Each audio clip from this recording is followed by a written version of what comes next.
Not used to. The Umbrians. Umbria is the region, the central region of Italy where Assisi is. Assisi is the heart of Umbria. Umbria is the heart of Italy. So Assisi is the very center. But the Umbrian people are the most ancient inhabitants of Italy. They've been invaded over centuries. So they're used to being, to defend them, to sort of being closed up, defended. I come here and everybody is open. And this morning I have felt my voice going deeper, as if some space inside has opened, thanks to you. And thanks to Baba. So thank you. Jai Baba.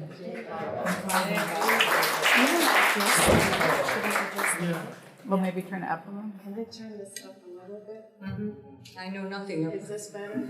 I don't know. We hear you? Yes. Okay. Okay. Yes. Yeah. So any questions you have, you can raise your hand, and I know Glenn has a question, but we'll wait for your question. Anybody else? Oh, yes, Vincent. I was lucky enough to be at your dinner table last night, and I wanted you to tell two of the stories you told to Bob and I. Bob is agreeing with me. The first is the shorter story, Claire deciding to follow St. Francis, and how she used to have long hair. That's what happened the night she lost her long hair. But the longer or medium length story is when St. Francis dropped his body.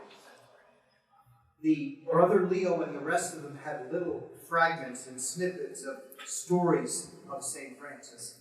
And it would have been nice had they been commissioned to write a beautiful biography of St. Francis, but that's not what happened.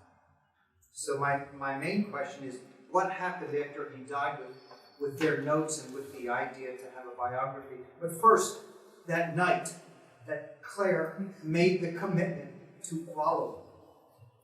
So you want to hear first about Claire? Yes. And then about the biographies, because there have been several biographies, Yes. the official ones and the non-official ones. I'm very glad you're asking about Claire, because of course, Baba mentioned Francis. Let me tell you something about Francis first. Connecting his life to something that Baba said, and it was a metaphor. Baba said, yes, you who love me, you used me the way you love me, the way somebody may love a lion. They want a lion in a cage, in a room. They feed the lion, they enjoy looking at it, but do they dare to enter the cage and be devoured? So that has always struck me as such an extreme kind of love for God that I would like to have, that I've seen in Francis and Claire, that I would like to have for myself. So Francis knew very well what the good things of life were and enjoyed them fully, with passion. He was a passionate man. And just as passionately give up all the things that he had loved to passionately enter into a different dimension. So and the same thing Claire has done with her life. They just both enter the cage and allow themselves to be devoured by the divine lion of love. But who are we and who am I to try to explain who Francis and Claire were when they obviously went beyond? They went to another dimension. So I think in the States you have a saying, it takes one to know one. Yes. And I can only tell you some things that I've gathered, in my time in life and in my time in Assisi, my love for both Francis and Clare, but I'm not one who can tell you who Francis was, who Clare went through. I can tell you, though, about Clare, that Clare and Francis had looked at one another as young people having an attraction for one another in a normal human way. But they both loved Jesus much more than they loved each other. So their love was like a triangle where the point was God. And their love meant to be that way. Keep loving one another. They kept loving one another, but they loved Jesus much more. So Clare and Francis, when Clare saw the transformation that Francis went through after having gone to war, having been a prisoner for a year, having been sick, still inspiring his friends who were prisoners with him to not let themselves go completely, not to be depressed. When he finally went back home,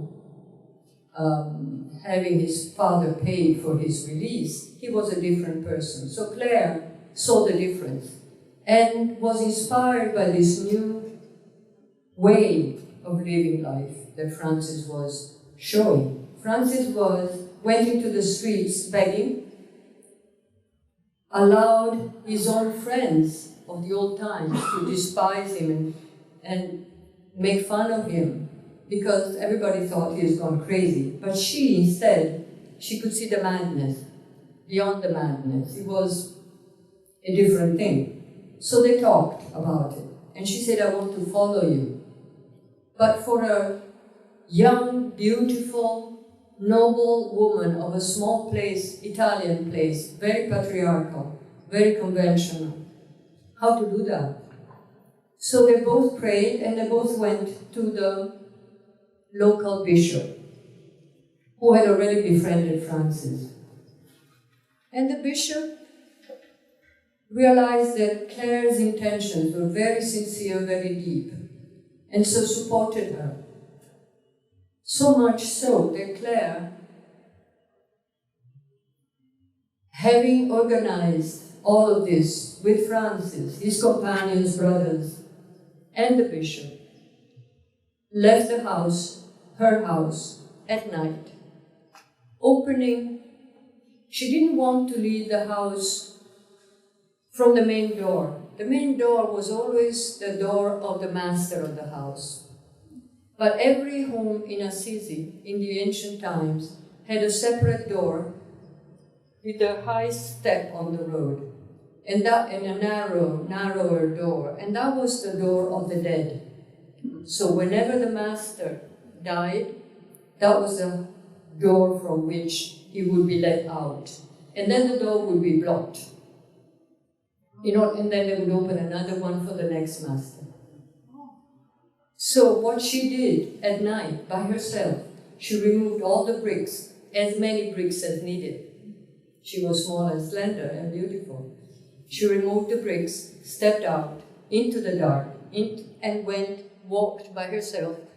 Assisi is on a hill. She walked down to the valley where Francis and the companions were waiting with torches in the night. They greeted her, and immediately they said, okay, this is a dangerous situation. They all knew. So Francis cut her long blonde hair, because that was the sign and the symbol that she didn't belong to the world anymore. She belonged to God. What to do with a young woman? They led her into a nunnery, and she was taken in by the nuns who already knew they were prepared to do that. But in the morning, when the man of the house was not her father, I think it was her uncle, an arrogant, strong man, found out that she had gone, he went into the nunnery and grabbed her. And so she removed her veil and said, no. And so the man had to back up, go home. Soon after, one sister did the same. She was beaten, yes, Agnes, followed Claire. She had a harder time with the man. She was beaten up, she was grabbed, but that's another story. I don't know if I have answered the first question about Claire. Have I? So, let me say some of the things that we were sharing around the table last night at dinner about Francis, really. Francis has been depicted over many centuries and has come to us as the holy little man, brother, sun, sister, moon, who walked around the countryside. He was all that, but he was much more. He was just like one of us, with all the troubles and all the doubts about how to lead a good life, a spiritual life, how to love God. And at a time when anyone who tried, as he did, in fact, to start a new way, to open his own path towards God, loving Jesus, would go through the real threat and danger of being in conflict, threatening conflict with the official church.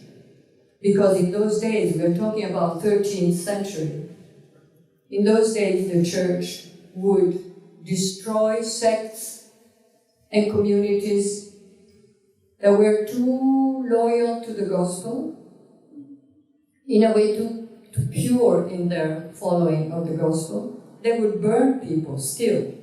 Francis was very well aware. But the Pope had a dream that the church was collapsing. And in the dream, the main church of Rome, that was the symbol of Christianity, was held up on the shoulder of a small little man, a friar. Simultaneously, Francis had a cross in an abandoned church, destroyed by time and earthquakes that are so natural to Umbria. Jesus in the cross spoke to him, saying, "Francis, wouldn't you repair my church that is falling to pieces?" I'm using my words, not Jesus. And so it had to happen, and it had to happen through Francis. Well, Francis went on with his life. He toured the world. He toured Europe, Italy. He went to meet the Sultan in the East to try and stop the Crusaders from killing. All of that happened, and then came back. And then he had problems with the followers.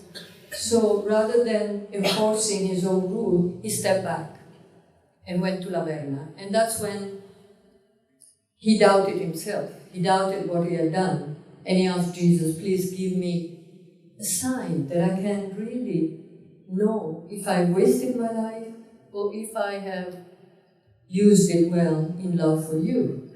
And that is when, through fasting and solitude and suffering, after a while, something happened. And it's what we call the stigmatas. Now, I was asked to, in fact, explain what stigmatas are. And maybe I will try anyway.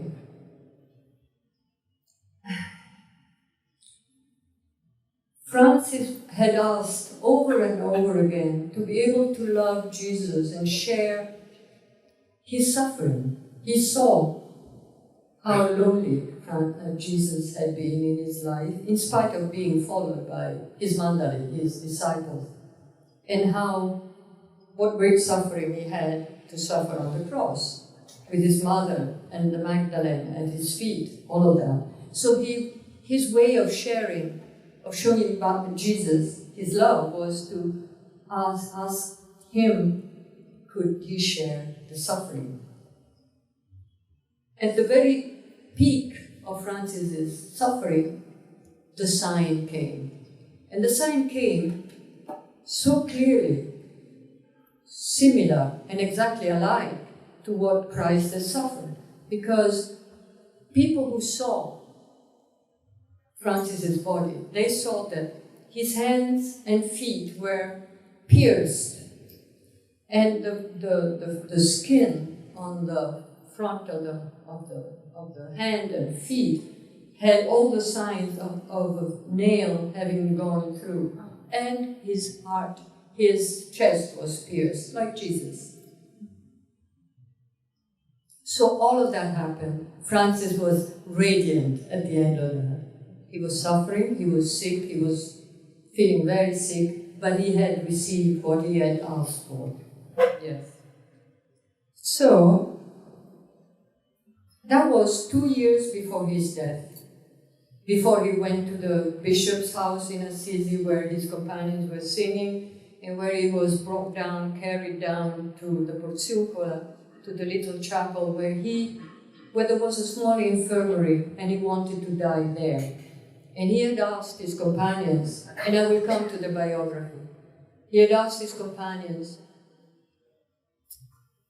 to please allow him to die naked on the ground. He wanted full union with Jesus. He didn't want anything on him. In fact, it is said that he asked them to leave him alone, walk a mile out, away from where he was, and back, so that he would have time to die alone with Jesus. They never did it. They wanted to be close to him. So after that, immediately the Pope declared Francis a great saint. Over the years, his companions, his friars, his brothers, of course, they wrote down all the things that, as many things as they could remember that had happened to them, to him, in their lives with Francis.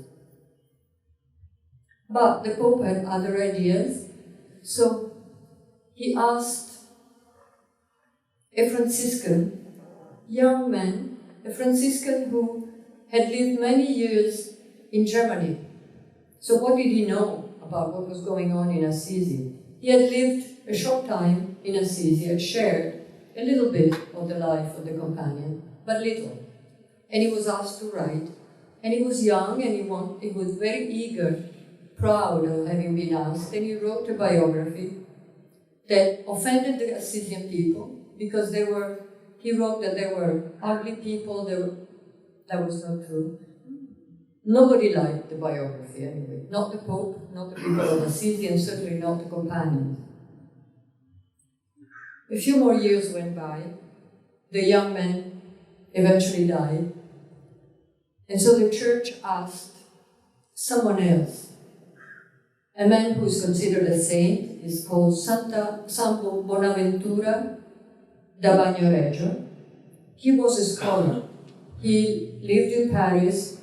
Paris was the center of Catholic knowledge. All the scholars who study the gospel and discriminate and write and think, they were the elite of the church, whereas the Franciscans were the poor.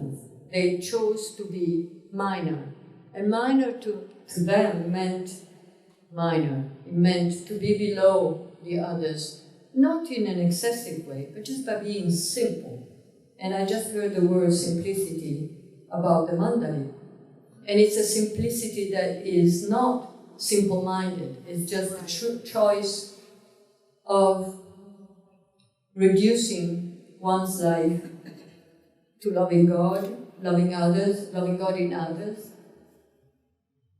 And that reminds me of a little story of Erich, but I go back to the biography. So, Bonaventura da Bagnoregio was asked to write an official biography. What happened at the same time, we know now, we've known for a few years recently. what happened is that the Pope came out with an edict, can you say a law? I don't know how to say it better. Even. That all the writings, every note, everything written about St. Francis, in all the monasteries, nunneries, churches that had gone around Europe, really, had to be destroyed. So that the official biography would become the official biography, the very figure of Francis would go through reading that. Well, the companions were taken aback. They couldn't understand, they couldn't believe, but the Pope, the Pope had the power and they had to destroy. Brother Leo couldn't do it. Brother Leo asked Claire and Claire's sisters, who loved Francis, the companions. They were brotherhood, sisterhood, as Baba said. I mean, they were really in union. Leo asked to please conserve, please keep hidden the writings that the companions had in their hands, that he had. Centuries went on. In the 1800-something, a French man, a historian who loved Francis, who wanted to find out more, went to Assisi. Somehow, I don't know how, and I wouldn't be able to tell you, he found the writings that Leo had left. And I was very touched recently after receiving your invitation, because I have many books on Francis, and there is one book that a woman has recently written, which is called Francesco Denied, something like Francesco Negato. Yes, Francis Denied. It's an Italian book. And she tells of how Francis was writing these things. He would say, we who were with him, we saw this and this and that. We who were with him, we heard this and this and that. We who were with him, every sentence started with we. So he was very aware that they were the first witnesses, the very sincere witnesses of what had happened. All the events, all the words, and the sweetness of the tender mother, all of that. So now the story has come out. So there is like a revival, there is like an awakening of Francis, and I see it there in Assisi. People flocking. And it's as if Francis, being beyond our time, being beyond our way of being, had seen, when he gave the blessing, in his blessing he said, Assisi, you're a sacred town, and many souls will come and will be saved. Many people will come and serve God. He knew, he had seen that. So about the simplicity, can I tell a story about Eruch? Yes. And about, I was there, I witnessed it, it happened to me. So, once again, I was in Berazal, and Eruch had just said goodbye to us for lunch break. He was going to have a little rest in his room. And I was sitting next to an old Baba lover, a friend of mine, called Charlie Keeler, called Charlie Chu. And I said, Charlie, I'm leaving today. I would like so much to be able to say goodbye to Eruch, one-to-one. But he's in his room resting. He said, so Lord, come. So I took my hand, having known Eruch for many years, he was familiar. He knocked on the door briefly, opened the door, and Eruch was reclining. He had two cushions behind his neck, reclining heavily on his bed. So I entered and I approached the bed and I said, Eruch, I want to say goodbye. please don't get up, as he was trying already to stand up. And he heavily stood up and stood in front of me and said, I'm not standing up for you. I'm standing up for Baba in you. No, for God in you, I'm sorry. I'm standing up for God in you. And that hit me like a promise, that I had God in myself. I mean, it has never left me. This sentence was extremely important to my life. He made no big fuss. He stood up, God in you, went back to rest.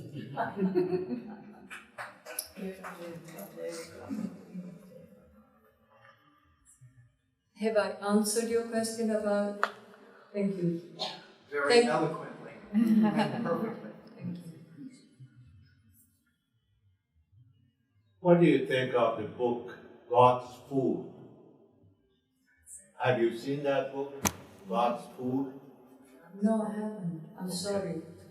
I'm Beautiful sorry. book, I recommend. But he, obviously talks about Francis. Yeah. Huh? Francis did that. I mean, he was the first jester, the minstrel, because he said he wanted to differentiate himself from the preachers. He was not a priest. He was not allowed to preach. The church would not have accepted that. He was allowed to evoke somehow the attention of people and to turn it into God, to inspire the people towards love of God. How to do that? He couldn't preach. He had no authority. He was a minor. He chose to be, dressed in a simple robe. So they became jesters in the streets. They would enter a village and people would look at them and they would start singing, dancing, singing together and calling out to Jesus. They would do anything to attract attention. And once they had attracted attention, then something happened, the connection with some. Some others would just despise them. They could see that they were poor. Even just by entering the village in such poor conditions, they were noticeable. So I don't know who first found that title and name of God's Fool, but he was, and he intended to be God's Fool. Bauchi was fool number 9. Bauchi was fool number 9. Yes. You see, Francis, when this was at the height of the Crusaders' War, and Francis went to Egypt and met the Malik, the ruler of Egypt. And he was, after days of conversation, he was convinced that the church was the aggressor. Was the aggressor, was on the wrong side. So when he came back, the friars and the church shunned him. They didn't want to listen to, because he had completely turned against the war and its insanity and the fact that the Christians were on the wrong side. So he was kind of ignored and kept on the fringes because of his political view. Yeah. It was like the first anti-Vietnam War 800 years ago. Francis represented the greatest threat to the organized church, Catholic Church of those times. Because he was preaching and living poverty, well aware of the richness, the extreme rituals, and the richness of the church. And so all the cardinals, the Pope himself, the cardinals, they were living in wealth, in comforts, and he was preaching exactly the opposite. And they didn't want to lose what they had, whereas he had lost everything. And that's why Francis reminds me of Erich, because Erich had everything in life. He was clever, he was young and strong, he had a good family, he had a wonderful home, and, snap of Baba's fingers, he left everything and gave his life. So, similar. Yes? I'm curious about your own journey. I'm afraid I don't, sorry, I want to really hear. I'm curious about your journey coming to Baba. Okay. I'm curious about your journey coming to Baba and also your journey being so interested and so connected to St. Francis. I just want to know more about you in that, if you'd be comfortable sharing. What a question. As much as you're comfortable sharing. I am absolutely comfortable. Thank you. Actually, I'm honored that you're asking. Of course, yes. But Did everybody hear the were question? you here when I told my story about hearing a voice in English, Baba speaking to me? Yes, Were you there? that was yesterday. Yesterday? Well, yeah. Yes, but I don't remember what he said. Yeah, and it was in his voice, and he was saying. Well, I didn't know. Thank you, Adrian.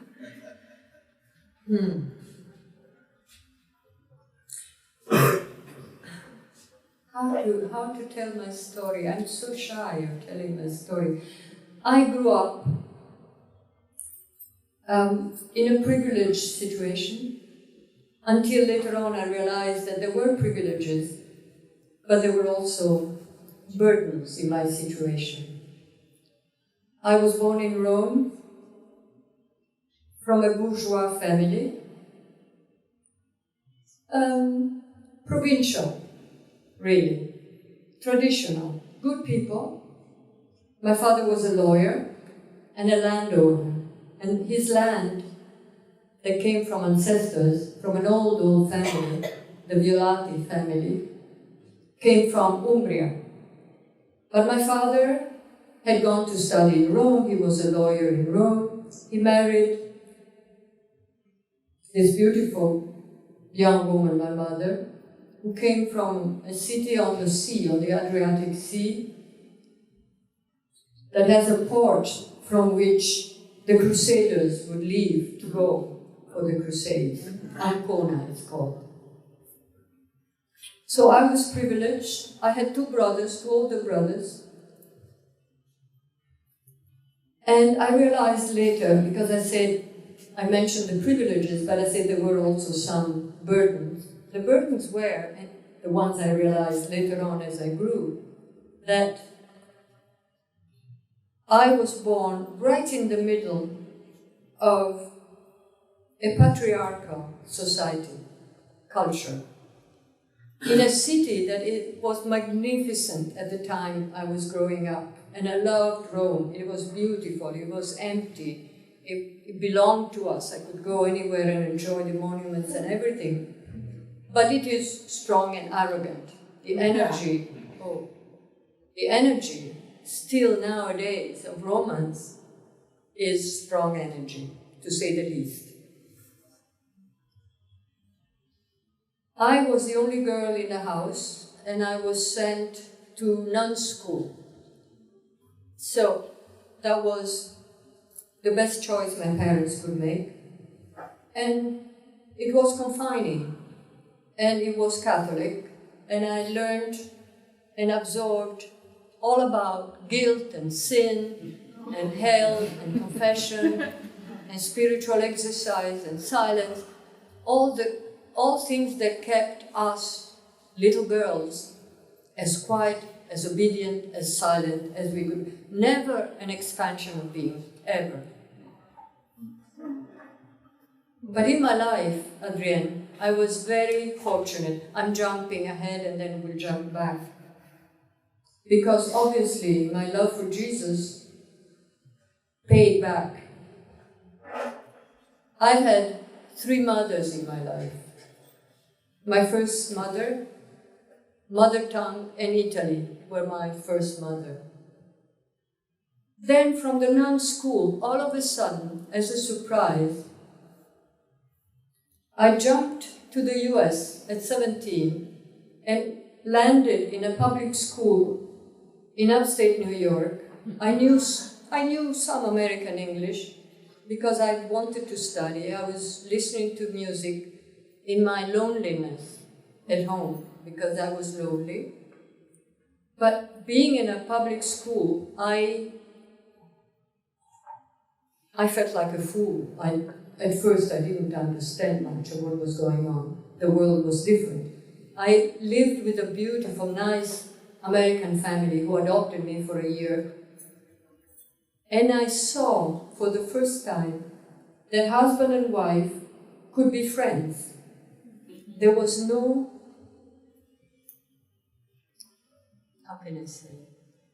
There was no possessive love, or at least that's what I experienced. There was a warm, open, friendly love. That to me was a revelation because I had absorbed a different way in the marriage of my parents. My mother, who was beautiful, strong, and joyful, had to keep quiet. She had no voice. And because of that, I became, at a very early age, a rebel. I couldn't and I wouldn't want to be like my mother, because I could see that she was denying herself and I didn't want to deny myself.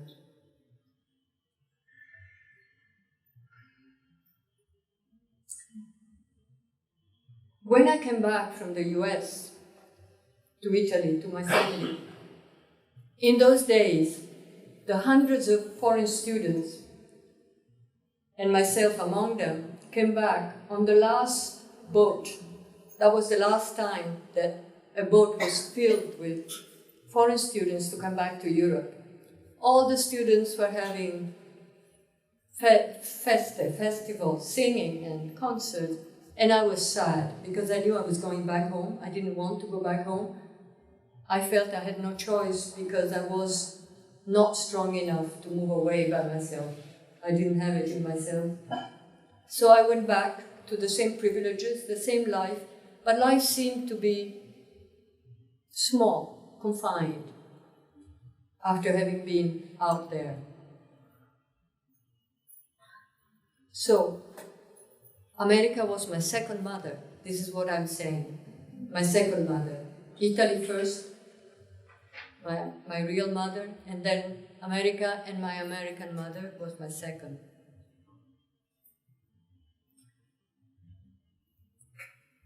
So I came back and I married the young man who was a sweet man, a good man I'd known before. We married and we went through all the dream. We started traveling. I had 3 kids, one born here, one born there, and another one in another place. We were moving, we were doing, we were successful, we had everything. Once again, we came back to Rome after years of moving. No, it's fine. Came back to Rome, and Valeria, I'm going to tighten this. That's your problem. It's like slipping down. I was watching it. Am I talking too much about myself? Keep going. I can stop right now. That's amazing. Came back to Rome. And vaguely, not clearly, but intensely from inside, my awareness had changed. I realized that I couldn't fit in. I just wouldn't. I couldn't. But I had 3 kids whom I loved dearly, who loved me. And my husband had never done anything wrong. I started talking to him and said, there's something else in life. It's about love. We promised ourselves love. And we are doing, but where is the love? And I was treated like a comfortable appliance in that house.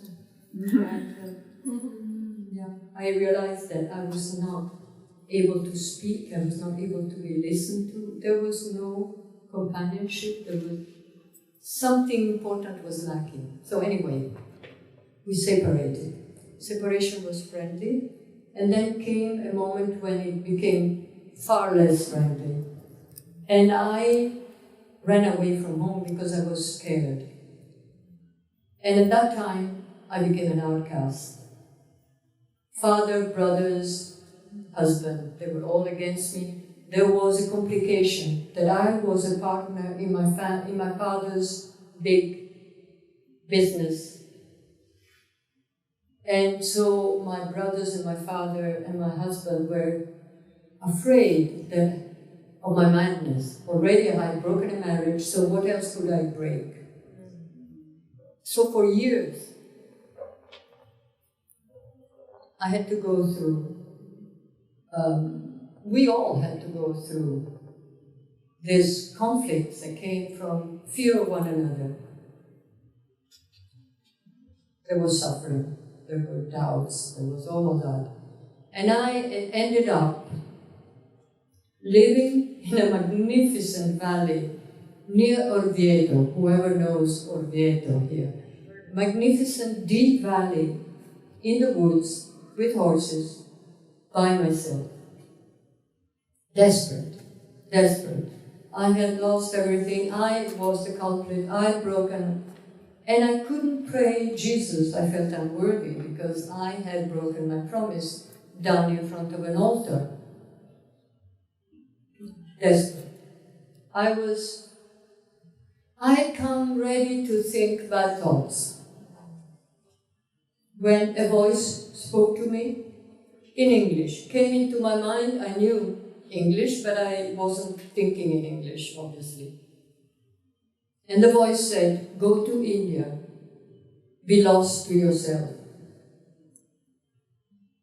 It was also the time when I was trying to find God again. I was constantly praying God to save my children, to really help them, because we could see one another but not as often as necessary. And we felt the distance and we suffered. So, what to do with this message? How to go to India? India meant nothing to me. I hadn't read anything about India, knew nobody who had gone. I mean, I was living in Rome in a very different kind of culture. But my friend's husband died, and she had been invited by her father to go to India with him. And that's how I ended up. I literally landed in Bombay and then was driven to Mehrabad. And on the way, I was told by the gentleman, Tom Hopkinson, who Baba was, where I was going. And that was my first hearing of Baba's name. That was in 1982. I loved to take photographs in those days. I always carried a camera. And not knowing who these people were, I'm amazed that I still have photographs I've taken of these incredible faces. You know, Padri was alive. Padri, Bao, Amrit, Dara, and then Mani and Mera. I mean, photographs of people. Later on, I could, think, my goodness, there was some attraction so clearly, because I don't know if my long story answers your question. More? Yes. So, your children, when did they learn about Baba, and what did they have a reaction? It's a good question. It's a good question. I have asked over the years, many times I've asked Eruch, what about my children? When will they ever? And he said, Valeria, don't think about it. Baba knows. He has his alarm clock ready. And when the time is right, he will turn it on. More about Baba. Oh. Thank you, Baba. Jai Baba. Jai Baba.